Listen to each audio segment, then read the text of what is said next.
Most modern coolants need to be replaced every 5 years or 150,000 miles. Acid buildup, rust, and other contaminants accumulate in the cooling system, and these need to be flushed out. Let's get started by making some room underneath the radiator.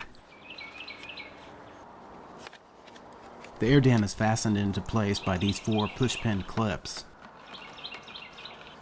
You could skip removing the air dam and it would save you time, but having it off does make it easier turning the petcock and reaching the lower radiator hose.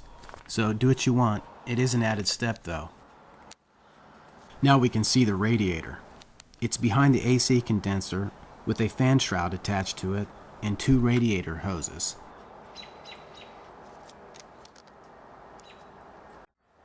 The petcock is on the right passenger side of the vehicle. I'm using a pair of pliers to loosen it, then my hands to twist it all the way out. This is an aftermarket radiator and there is no spout. It's all out or nothing.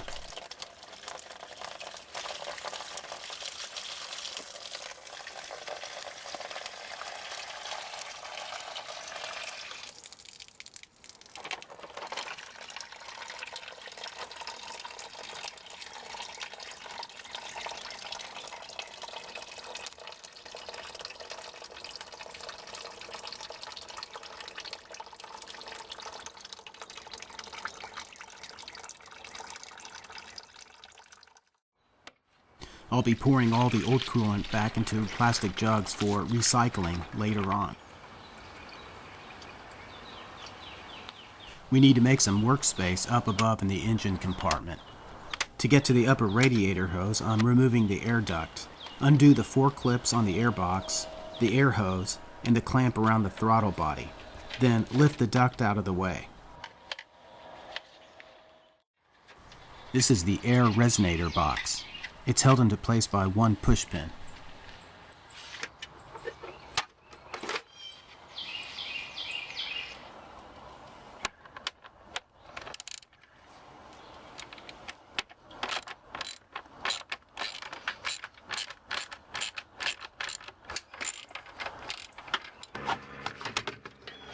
After unbolting the air box, set it aside.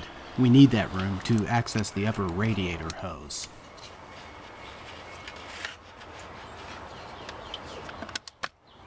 I loosened the clamp and now I'm pulling the hose off the radiator. Later, we'll use the hose to flush the engine block. First though, we're going to flush out the radiator.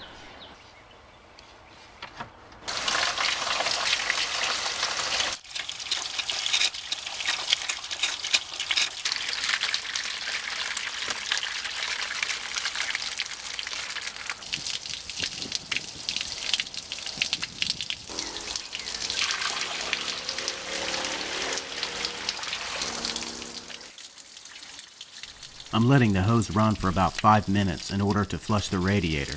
Then I stuck the hose in the coolant reservoir and flushed that out next. On Saturns, the reservoir is a pressurized part of the cooling system, not just an overflow bottle. It's divided into 2 compartments, one which you can reach with the hose and the other you can't. So if your reservoir is very dirty, you might want to wash it out using a chemical cleaner. To do that, you have to actually remove the reservoir. I used a Prestone chemical flush when I did my reservoir. The water came out murky and reddish in color. You can see a layer of sediment floating on the bottom, sand-like in consistency. Definitely not stuff you want in your cooling system. Now let's flush the engine block. We'll spray water through the upper radiator hose. The water will circulate through the coolant passages of the engine, then the water will drain from the bottom, where the thermostat is mounted.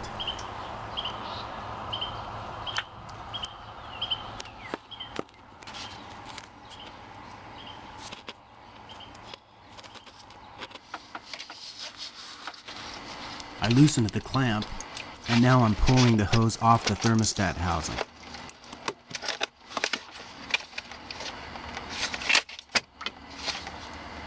Here's a picture of the drain plug if you want to remove it before we remove the thermostat housing. Remove that bolt and all the coolant in the engine block will drain. I'm going to let it stay where it is. It's messier not to remove the bolt, but it does save you a step.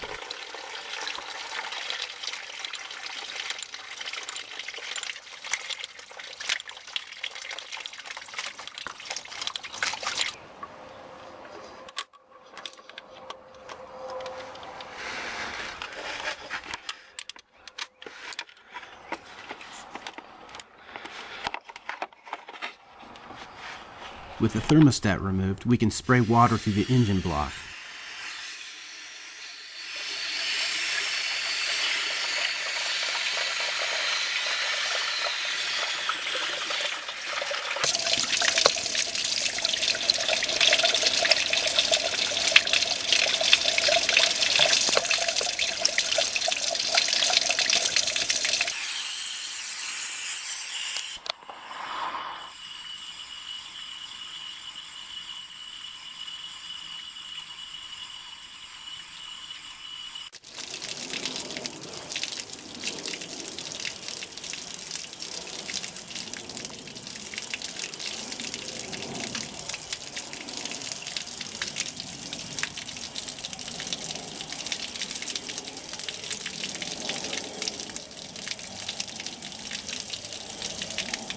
We're done flushing the engine. Now we can reconnect the hoses.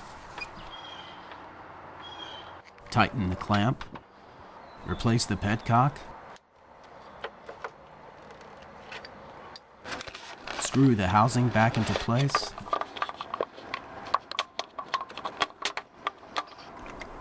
Attach the hose and tighten the clamp.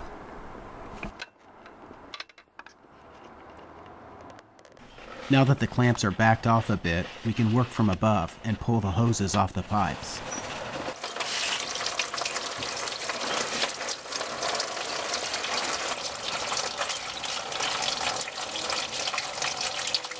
Okay, I pushed a pair of clear plastic hoses over the pipes. Now we're going to flush the water through the hoses into the heater core using a garden hose. Have one end drain into a bucket and have the other end connected to the garden hose. What little coolant was left over inside the heater core drains into the bucket.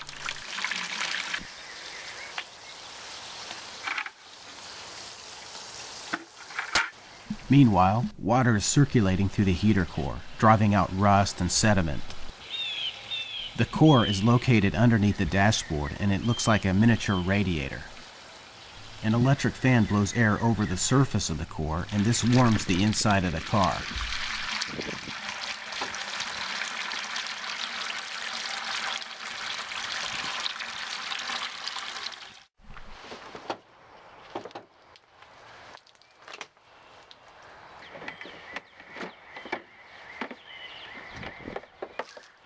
Return the hoses to the pipes and slide the clamps back into place.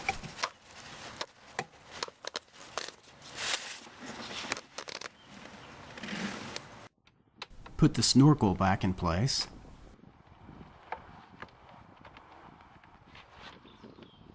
The fresh air hose.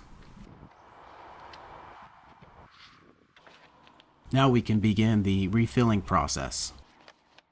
The system takes 7 quarts of coolant according to the manual, which is almost 2 gallons. To compensate for the leftover water still in the system, my mixture is above the 50-50 coolant-water ratio.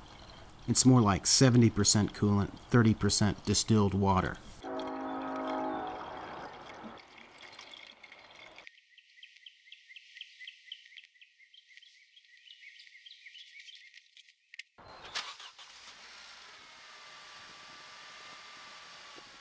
I started the car and brought the engine up to operating temperature.